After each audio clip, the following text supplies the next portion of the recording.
My beautiful damsel is coming over, so get out of the house this minute. Get out now!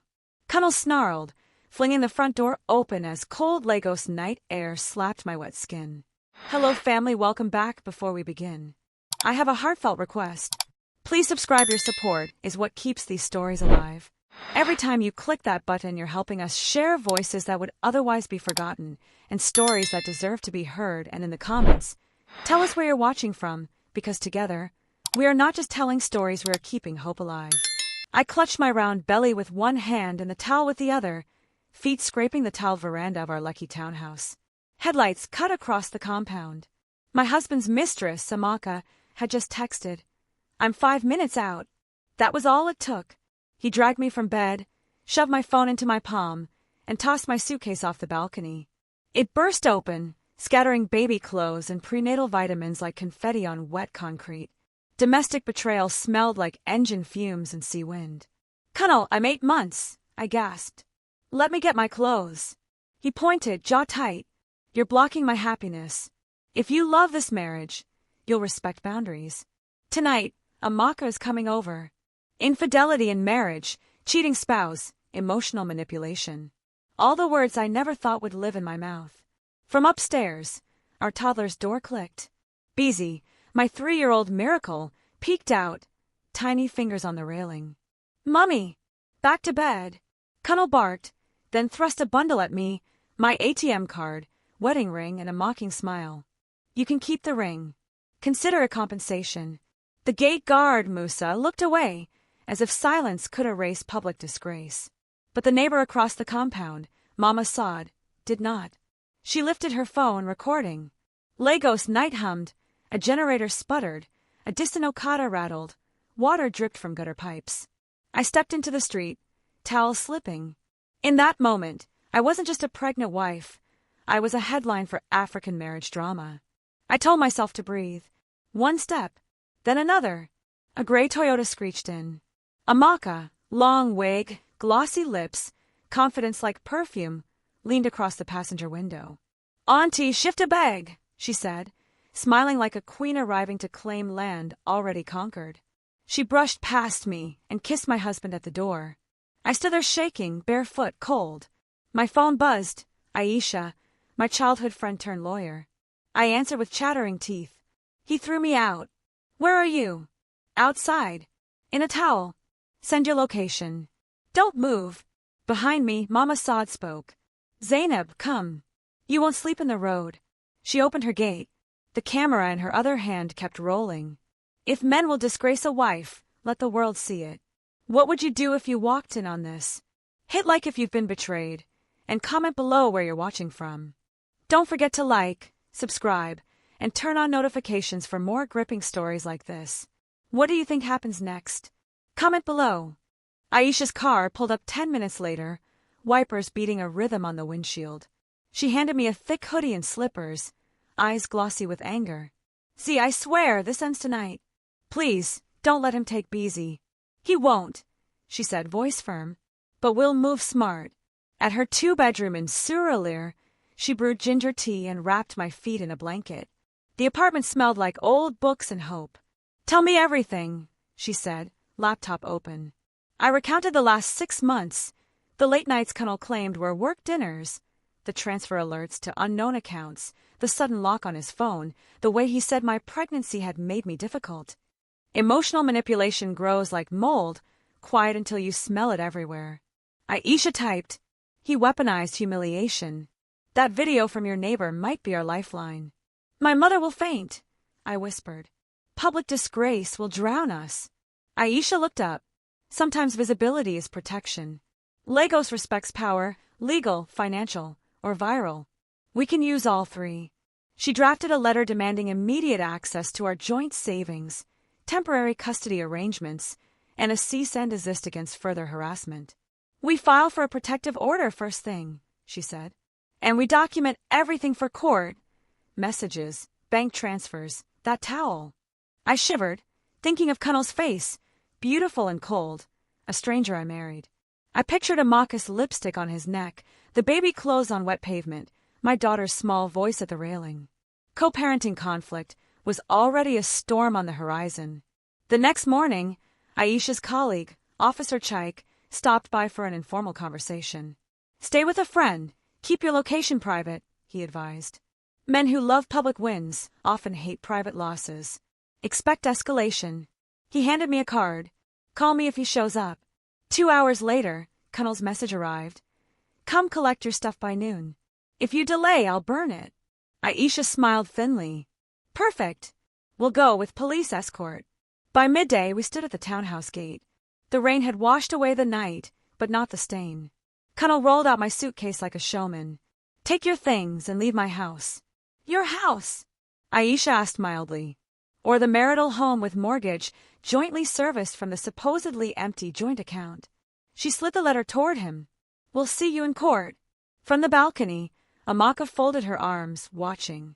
Kunnal's smile faltered. The guard looked nervous. Aisha's phone vibrated. Mama Sada's video had begun to circulate in neighborhood WhatsApp groups. My cheeks flamed. Kunnal stepped close, voice low. Try me, Zainab. You will lose everything. I met his eyes. I already lost you. But not my child. He reached for my suitcase and stopped, staring at a black SUV idling by the curb. The door opened. A man stepped out in a crisp navy suit, sunglasses reflecting the gatehouse mirror. Kunnal's face drained. Aisha whispered, Who is that? My husband's boss, I said. And he's holding a folder with Kunnal's name on it. Funds. Aisha repeated. What funds? Kunnal's boss, Mr. Adeyemi, tapped the folder. We traced irregular transfers from vendor refunds. Small, consistent, over 9 months. HR called it a pattern. He looked at me. I'm sorry, madam. We only realized last night. Kunnal laughed too loudly. This is nonsense. Aisha leaned in. Were those the work dinners, Kunnal? Cover for a slush stream. Amaka bristled upstairs. Leave my man alone. This is a marriage issue. It stopped being private when he threw a pregnant woman into the street. Aisha shot back. And when company money joined the conversation, Chaik's patrol car slid beside the curb. Lights off, presence loud. Kunnal's eyes flicked to it. Officer, I want these women off my property. Chaik shook his head. Domestic case plus corporate inquiry? You'll cooperate. Consequence tasted metallic on my tongue. The boss opened the folder, printed alerts, bank routes, copies of deposits. The destination account name made my stomach drop, AK Lifestyle Concepts. Aisha lifted a brow. AK as in Amaka. Up on the balcony, Amaka disappeared. Z, Aisha murmured, this is leverage, both civil and criminal. Will it help me keep Beezy safe? Yes. Kunnal's phone pinged. He glanced, then paled. Delete that video, he snarled at me. Tell your neighbor to delete it. What video? Aisha asked, innocent. Kunnal thrust the screen in my face. The towel, the night, the kiss at the door. 10,000 views in 2 hours, captions ranging from cheating spouse to domestic betrayal in Lagos. Comments piled like stones. Public disgrace had found legs. I steadied my voice. Delete? No. I didn't post it, but I won't chase people to hide your shame. Chaik nodded. Madam, your safety first. Aisha folded the papers, crisp and careful. Here's how this goes, Kunnal. We file for an emergency protective order. We file for interim custody and spousal support while you explain these transfers. We secure a financial injunction on the marital home. And if you threaten her again, we will add harassment to the list. Kunnal rubbed his jaw. Fury barely bridled. Zainab, you'll regret this. I looked past him to the staircase where my daughter had stood last night. I already paid for your choices. I'm done. My phone buzzed. A message from an unknown number. Madam, if you want proof your husband planned this for months, meet me at Ella Gushi Market at 5 p.m. Come alone. I showed Aisha. She frowned. It could be a setup. Or a chance, I whispered. A turning point. Chaik spoke gently. If you go, we'll shadow from a distance. At 4:55 p.m., the market glowed with late sun and the sound of sellers singing prices. An older woman with cola nut eyes pressed an envelope into my hand and disappeared. Inside, photos, Kunnal and Amaka at a law office, whispering over a document, a property agent, a cash counter.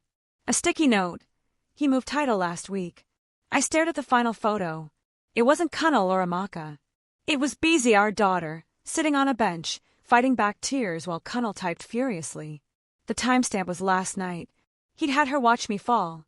Z? Aisha asked. I swallowed. He used our child as a witness. Chike touched the radio on his shoulder. We escalate now. Morning traffic growled along Ozumba Mbaju as we sat in Aisha's office with the window cracked, city life threading through our silence. We go to family court today, Aisha said. Interim custody, supervised visitation only. Kunnal just weaponized the child. Judges notice patterns. I nodded, fingers twined over my belly. And the house? We'll file a caveat against any transfer of the marital property and seek a financial injunction. She lifted the envelope from the market.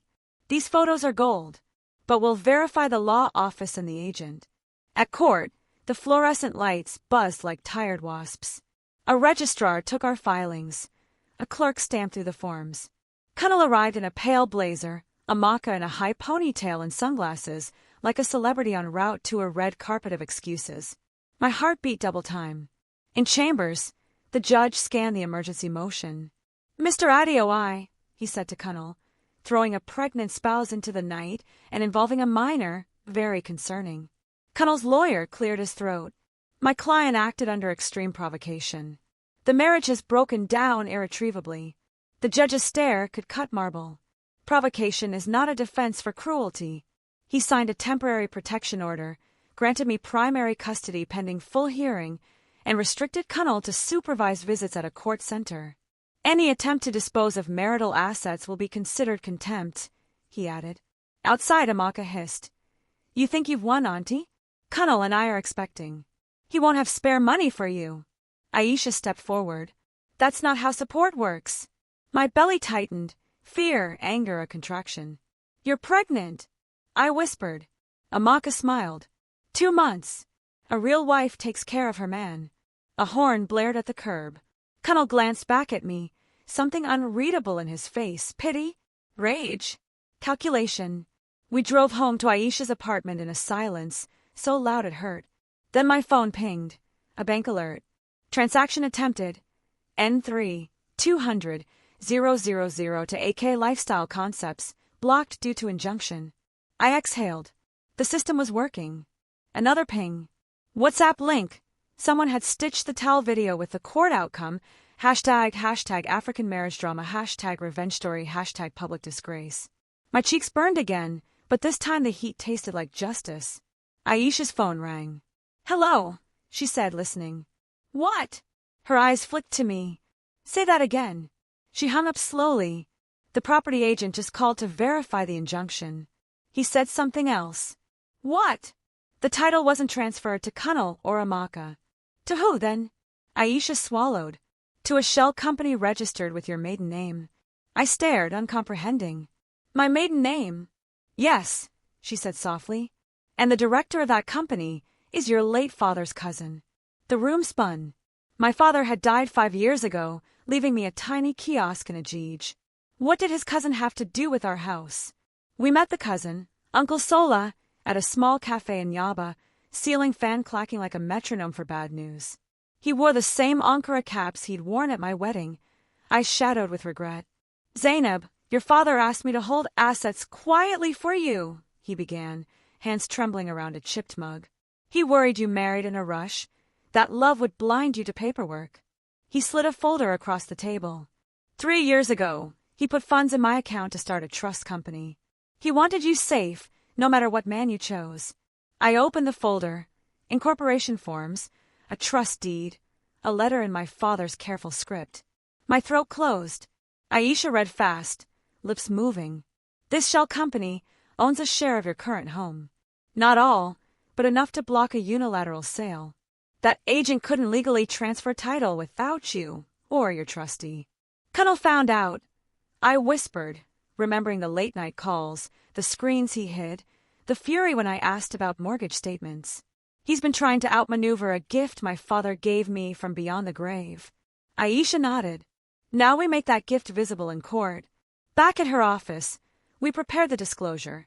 The trust, the partial title, the bank evidence, the video, the transfers. Bit by bit, a pattern formed: infidelity in marriage, cheating spouse, power plays, emotional manipulation, financial deceit. An African marriage drama tightening to a legal choke. By evening, my mother called from Ilorin, voice thick. "Come home, Zainab. Lagos is wicked." "I can't yet, Mommy. Cord is moving." "Is the baby moving?" I laid a hand on my belly. "Yes." At 9 p.m., the doorbell rang. Chike stood there, jaw set. "Kunal tried to collect the child from school with a note," he said. "The teacher refused. We warned him. Expect him to escalate."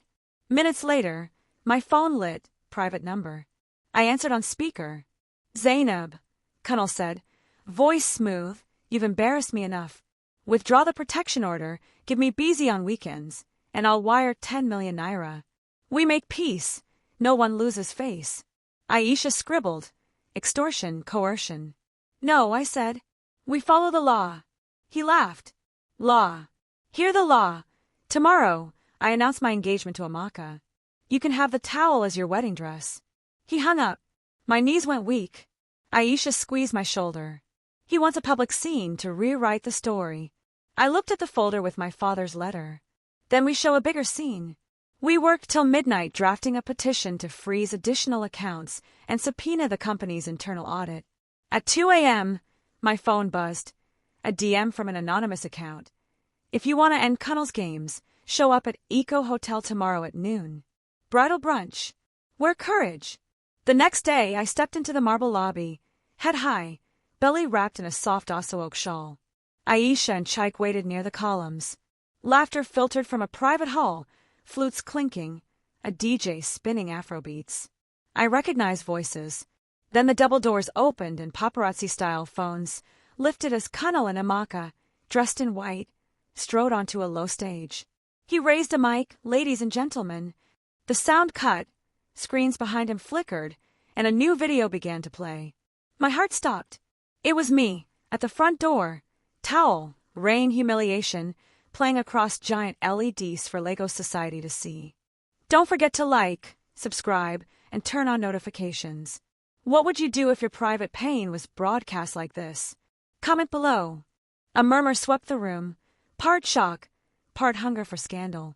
The screen split. On one side, the towel knight. On the other, the court order stamped and sealed. Beneath it, bold text. Protective order granted. Interim custody awarded. Someone had edited the clips and receipts into a weapon. I gripped Aisha's arm. "Did you?" She shook her head. "Not me." Kunal's face calcified.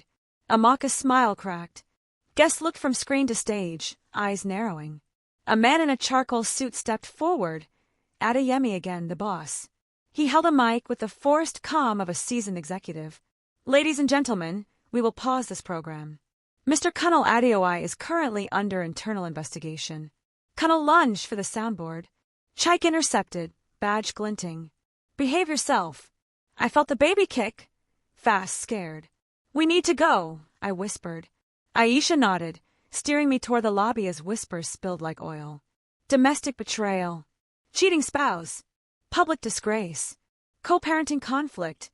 How will they manage? Near the elevators, a woman touched my elbow. Amaka's mask was gone, her eyes glassy, her voice low. "I didn't know he could be that cruel," she said. "I'm pregnant." "So am I said. She looked at my belly, then at the exit. "He promised me the house. Through a company with my maiden name on it," I replied. "He lied to both of us." She glanced back at the storming hall. "He'll come for you harder now." "I'm not alone." She nodded once and slipped away. Outside, the air felt rinsed. My phone buzzed. A notification from a new page, Sisterhood Lagos. A reel of women's voices spoke over my towel clip. No more silence. No more shame. The caption, "If you face betrayal in marriage, email us. Legal aid for women in crisis." The message cut through the noise like a violin in traffic. That night, pain gripped my lower back, tight, insistent. Aisha counted the minutes. "They're getting closer." "It's early," I said, panic rising. Chike stood by the door, hand on his radio. "We'll get you to the hospital." At 3 a.m., thunder cracked across the city. We sped through nearly empty streets toward Island Maternity. I folded over the seatbelt, breathing like the nurse on the phone told me. In the ER glow, a midwife pressed a cold hand to my shoulder. "We'll keep you and baby safe." But as they settled me, a shadow fell across the curtain. Connell stood in the doorway, eyes burning. "You can't keep my child from me," he said. Chike moved between us. "Court order." "Step back." Connell smirked and held up his phone. "I just filed for emergency custody, claiming you're unfit. Let's see who wins before morning." The judge on night duty denied Connell's motion within the hour, citing the existing order and the imminent medical needs of the expectant mother. Chike escorted him out as the nurse adjusted my drip. The contractions lengthened, light came gray at the windows, and the city stretched awake. By midday, the labor stalled. The doctor frowned at the monitor. "We'll watch another hour." Aisha squeezed my hand, whispering prayers. My mother's voice floated through the phone, Yoruba syllables warm as steam. Between breaths, I planned. If betrayal could be strategic, so could survival. Aisha laid out our next steps like beads. Finalize the financial injunctions, file a petition for spousal and child support, pursue corporate cooperation for the audit, and, her eyes shone, launch a small business using the trust seed funds, something I controlled, something that grew me beyond this marriage. "What do you love?" she asked. "Food," I said, surprising myself. "When I cook, the house feels like it remembers joy." She smiled. "Then we build a brand while we build your case." A nurse hurried in, heartbeat dipping. "We might need to move." Fear rose, then settled as I pictured Beezy's tiny face and the baby I hadn't met. "Do what you must," I said. Connell texted again. "I'll drag you to hell." I turned the screen to Aisha, who saved the message to our evidence folder. "Hell is crowded," she murmured. "Let's choose a different address." They wheeled me toward the theater. In the hall, I saw a familiar figure, Amaka, in a long hoodie, clutching a small gift bag. She stepped close, eyes reddened. "I gave the auditors an email chain," she whispered. "He told me to set up accounts. I thought it was normal. The file is in your lawyer's inbox." She pressed the bag into my hand. Inside, a pacifier, new baby socks, and a folded ultrasound photo hers. "Whatever else we are," she said, voice breaking, "we're women carrying futures." Then she melted away in the corridor light. Hours later, the cry tore the air like silk. A tiny, furious sound. The midwife smiled. "A girl." Tears flooded my face. Beezy would have a sister. The nurse placed the warm weight against my chest, and for the first time since the towel night, the world steadied. When I turned my phone back on, the messages piled. Adeyemi requesting a statement, Sisterhood Lagos offering pro bono PR, my mother booking a bus from Ilorin. And then a final ping, a bank alert that made my blood run cold. Attempted withdrawal of $12 million from marital mortgage offset account blocked. Connell had tried to drain our home while I gave birth. Don't forget to like, subscribe, and comment. Should Zainab accept help from Amaka? What would you do in her shoes? 2 weeks later, recovery wrapped around me like slow cloth. In Aisha's kitchen, I stirred pepper soup while my newborn slept and Beezy arranged plastic spoons into a parade. The air tasted like healing and chili. "We file a comprehensive case tomorrow," Aisha said, thumbing through a tabbed binder. Protective order, financial injunctions, corporate audit letters, screenshots, the towel video, and testimony from Amaka. When this lands, it lands heavy. The brand took shape on Aisha's dining table. Logo ideas for Mama Z's Kitchen, a modest business plan, a list of markets and apartment complexes where working mothers might order meal preps start on Instagram, Aisha said. Narrate resilience. Many women will buy to support the story. At noon, the buzzer sounded. Chike appeared with a thin smile.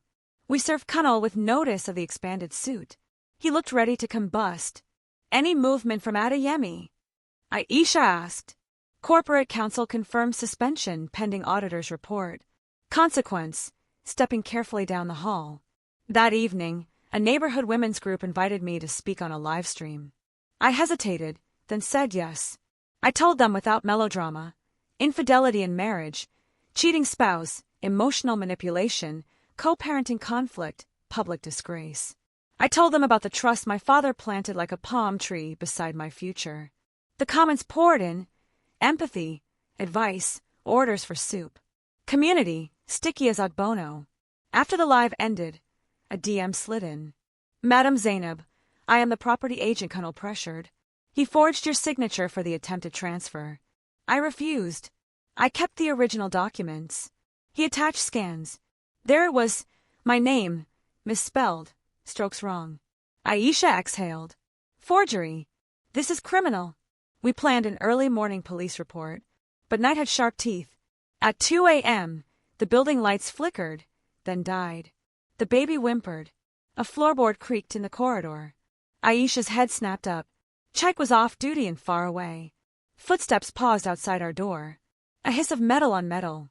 The lock trembled. Z, Aisha whispered. Take the baby. Closet. Now. I slipped into the wardrobe, heart pounding. From the living room, a man's voice, low and ugly. Open, Aisha. Time for a little chat. My phone vibrated with a single new message from an unknown number. If you scream, she bleeds. Don't forget to like, subscribe, and turn on notifications. What do you think Zainab should do next? Comment your thoughts below. The door gave with a crack. I held my breath, baby tucked against my chest. Aisha stood square in the flickering candlelight, chin high. 3 men entered. One I recognized immediately, a junior from Cunnell's office, always lingering on the fringe. Where is she? He barked. Aisha spread her hands. You're already on camera. He laughed. Lights are out. She pointed at the bookshelf. A tiny red dot blinked, battery-powered. Smile. He swore and moved forward. Aisha didn't flinch.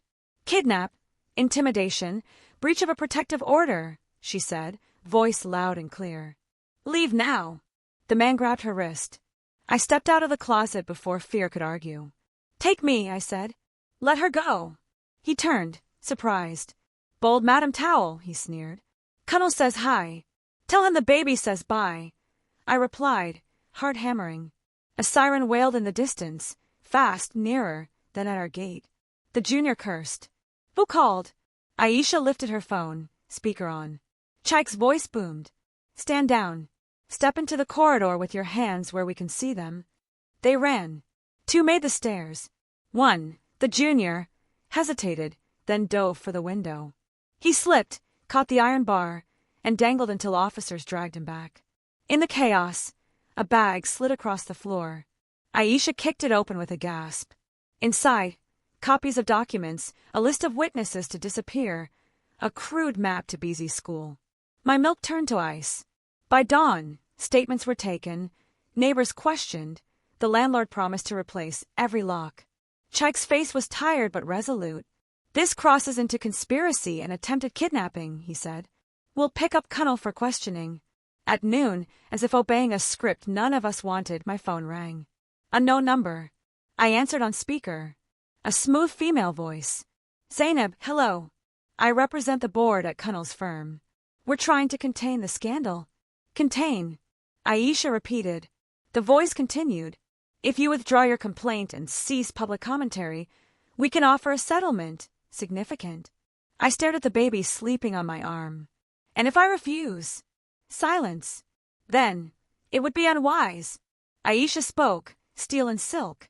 Here's our counter. A public apology from the company for harboring misconduct, a donation to Sisterhood Lagos, and a guarantee of job protection for women reporting domestic abuse. Otherwise, we proceed. After the call, quiet settled like dust. And then my phone buzzed again, this time a video call. Cunnell's face filled the screen, eyes hollow, ego bruised raw. You've ruined me, he said. No, I answered. I revealed you. He leaned closer, venom in every syllable. If I go down, I won't go alone. The call ended. Minutes later, a new message landed. A photo of a document stamped with the court's crest, something I had not yet seen. The caption, See you in court tomorrow, Madam Trust. I just filed for full custody. Don't forget to like, subscribe, and comment. What do you think the judge will do next? The courtroom was full. Reporters, curious faces, a hum of whispers. Adeyemi sat at the back, jaw clenched. Amaka stood by the door, arms folded over a belly not yet showing, head bowed. Cunnell arrived in a black suit like armor, lawyer in tow. The judge entered. We rose. Papers rustled, gavel tapped. Connell's counsel launched like a sprinter. My client seeks full custody on the basis of Mrs. Adeoye's instability, public theatrics, online incitement, and alleged interference with his employment. Aisha stood, voice calm and lethal. We respond with facts. A documented act of domestic cruelty, throwing a pregnant wife into the night, attempted financial fraud, a conspiracy to intimidate, and a firm's own audit indicating irregular transfers to his mistress's company. She handed exhibits. The towel video, the protective order, the attempted kidnapping evidence, the forged signature scans, affidavits from the property agent, Chaik's report, and Adeyemi's letter confirming suspension pending audit. She added the trust deed with my maiden name and my father's letter. Mrs. Adeoye is not unstable. She is protected, organized, and supported by law. The judge read quietly for a long time. Sunlight crawled up the wall. Finally, he spoke. This is not a custody matter driven by a child's best interest, he said, eyes on Connell. This is a control matter driven by a father's wounded pride. He turned to me. Mrs. Adeoye, you will have full legal and physical custody until the conclusion of the main suit. Mr. Adeoye, you will have supervised visitation at the family center. You will also provide interim child support and spousal maintenance as calculated herein. Any attempt to interfere will be contempt. A ripple moved through the room. Connell sagged, then straightened, anger lighting him again. The judge wasn't done. The court further refers the matter to the DPP for investigation of alleged forgery and conspiracy. And I am issuing a restraining order. Adeyemi stood and inclined his head toward me, then toward the bench. A quiet acknowledgement that institutions, for once, sided with a woman ringing the bell. Outside the courthouse, microphones bloomed like flowers. A reporter asked, "Madam, what would you say to women facing domestic betrayal and infidelity in marriage?" I held my baby closer and looked into the lens. Shame feeds secrets. We starved it. If you are in danger, get help. If you can, get a lawyer. And if you can't, get loud. That evening, we launched Mama Z's kitchen with a soft menu, smoky jollof, pepper soup, ifo rira with ponmo, and a story caption that threaded resilience through recipe. Orders flowed. Beezy stirred the pot like a tiny chef, and my mother sang as she chopped. Family values, rebuilt one bowl at a time. A final message pinged late, Amaka. He's on bail. He blames me now. I'm leaving the city. Be safe. I typed. Our daughters deserve better. She replied with a single photo, a packed bag and a bus ticket. Then another, unexpected, proof of the audit's last page, with a company listed restitution and disciplinary steps. For your case, she wrote. Finish it. I stepped onto the balcony, Lagos lights winking like stubborn stars. I thought of the towel, the rain, the front door slamming. Of my father's letter, a bridge over a future I didn't know I'd need. Of Aisha's fierce love, of strangers who became sisters, of a cop who believed women, of a city loud enough to carry the truth. I whispered to the baby sleeping on my chest, "We are not what he did. We are what we build now." Then I went into plate orders to feed a neighborhood that had watched me break and mend. Thank you for watching to the end. If this story moved you, like, subscribe, and turn on notifications for more African marriage drama and real-life revenge stories.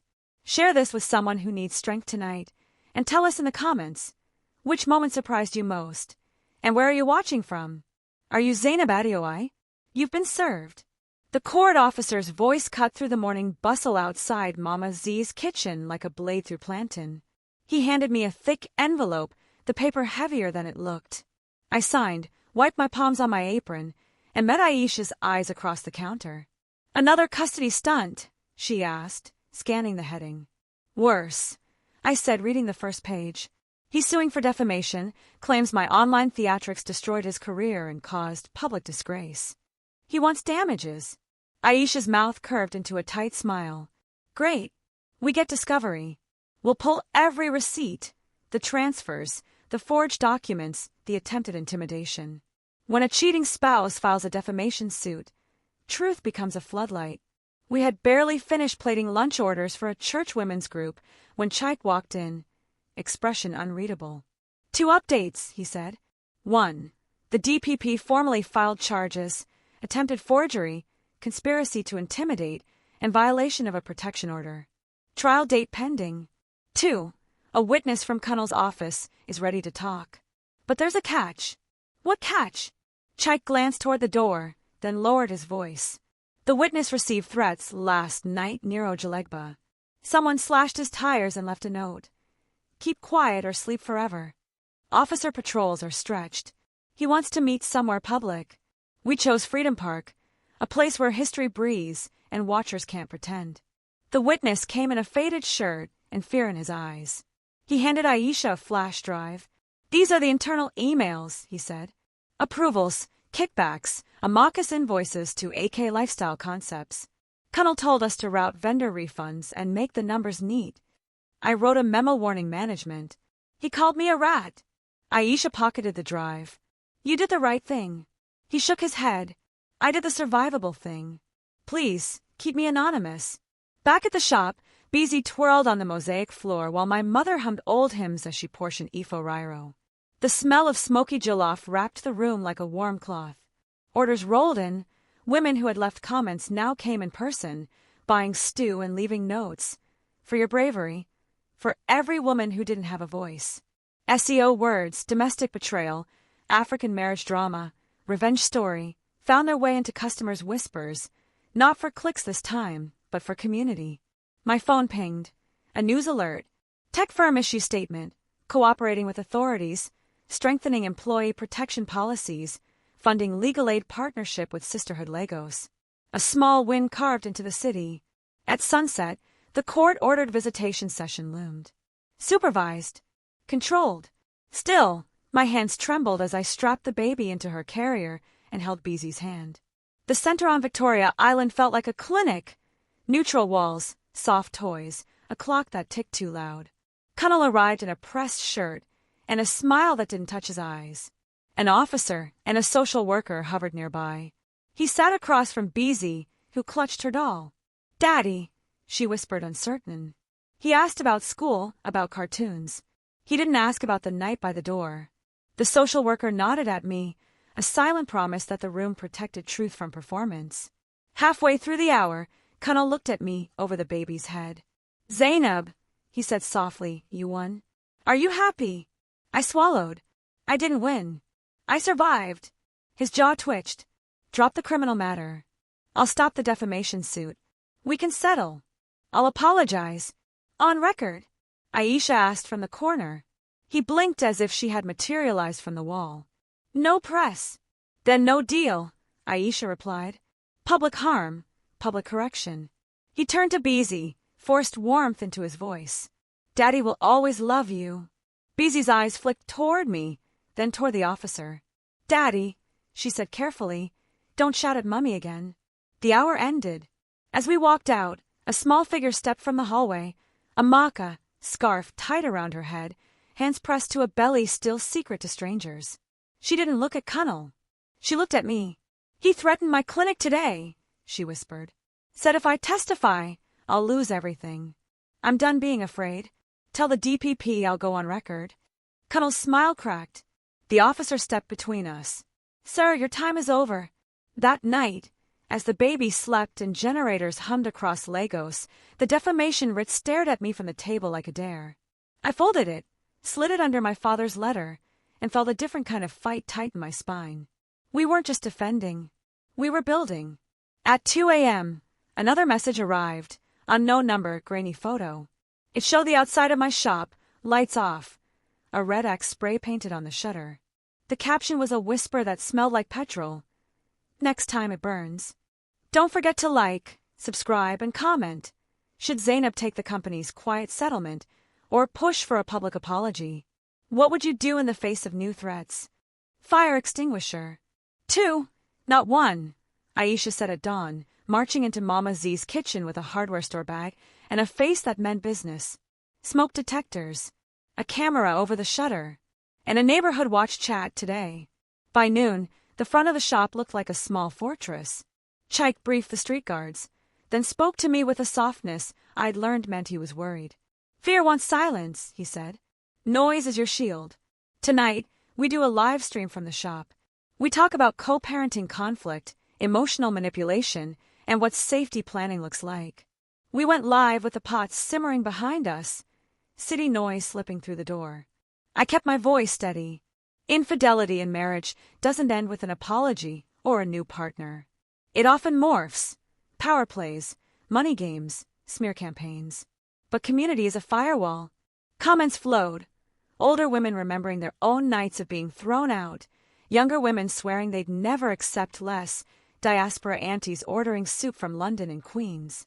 When we closed, a small crowd lingered. Neighbors, church ladies, 2 Okada riders who had become customers, and informal security. I hugged Beezy, strapped the baby to my chest, and exhaled. The night would test us, but we weren't alone. The next morning, Aisha and I walked into the defamation hearing armed with quiet.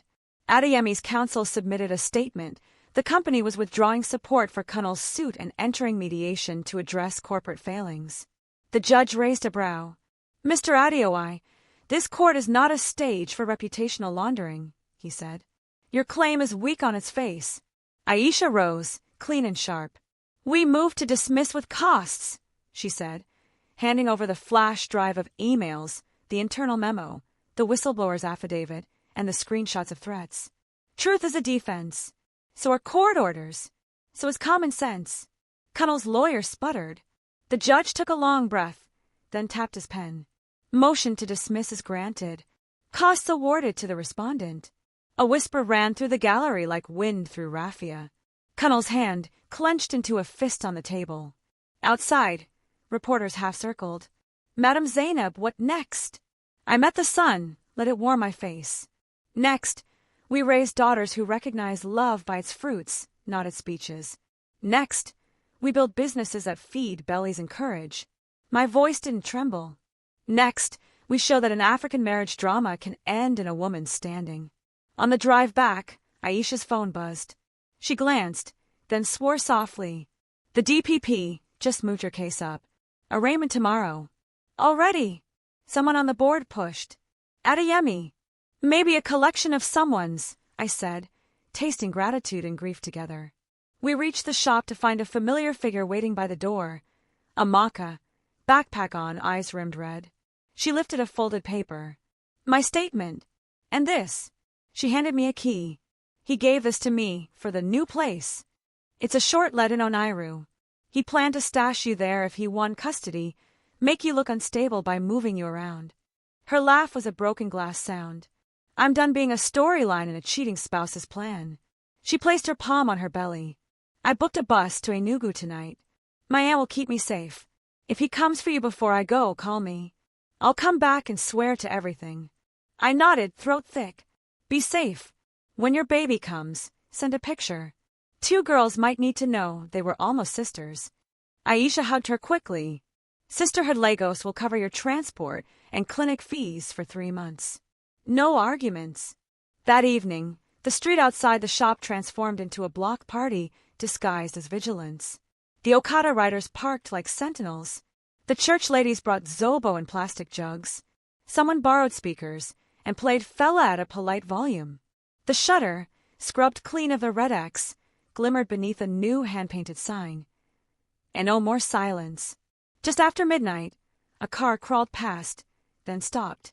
A figure stepped out, Kunnal. He stared at the shop, shoulders squared against a neighborhood that no longer looked away. He took 2 steps forward, then froze at the sight of Chaik's patrol car pulled nose to nose with his bumper. Chaik leaned on the horn, once a warning. Kunnal lifted his hands, empty. He got back into the car and left. The next morning, the arraignment moved like thunder. Kunnal pled not guilty. The magistrate read the counts: attempted forgery, conspiracy to intimidate, violation of a protection order, each one a nail and a lie. Bail reaffirmed, conditions tightened, no contact beyond supervised channels, GPS check-ins, surrender of passport. Amaka's statement slid into the record like a final stone. Back at Mama Z's kitchen, a line of women curled onto the sidewalk. We sold out by noon. In the lull, a courier arrived with a sealed envelope and a single sentence on the slip. From a friend who believes in endings.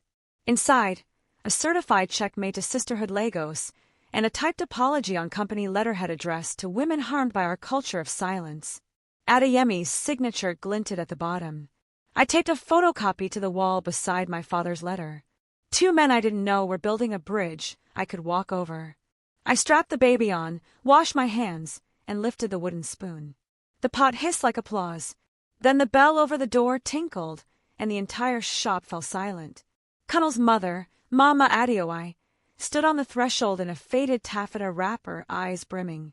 She stepped forward, slow as repentance, and pressed her palms together.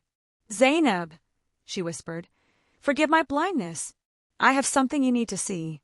She opened her bag and pulled out a battered ledger, pages torn and mended with tape. "These are Cunnel's father's notes.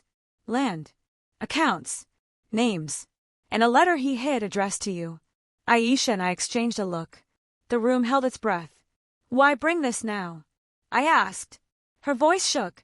"Because my son is spiraling, and you are the only one trying to stop the fall with truth. Read this, and you will understand who taught him and how to end it." She pressed the ledger into my hands. The last page had a single line scrawled in shaky ink. "If ever a woman stands against my son's pride, give her this to finish the work."